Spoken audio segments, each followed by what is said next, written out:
Salut les amis, nous allons commencer à parler de joueurs qui vous seront peut-être plus familiers que les précédents. Le premier d'entre eux est Arnold Palmer. Bien qu'il ne soit pas considéré comme le plus grand joueur de tous les temps, sa carrière a marqué l'histoire de ce sport.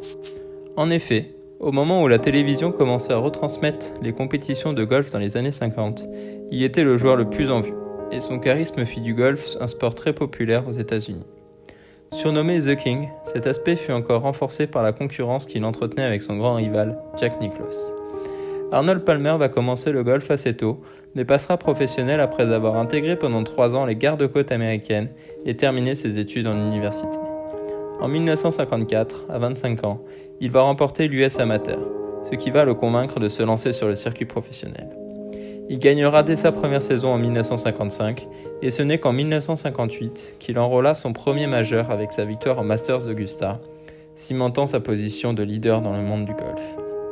Au cours de sa longue carrière sur le circuit américain et sur le Senior Tour, il va remporter 95 tournois professionnels dont 7 tournois majeurs.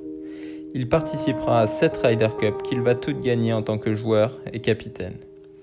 Il mit un terme à sa carrière en 2004 à l'âge de 75 ans. Et a participé à 50 Masters d'Augusta consécutifs, dont 4 victoires.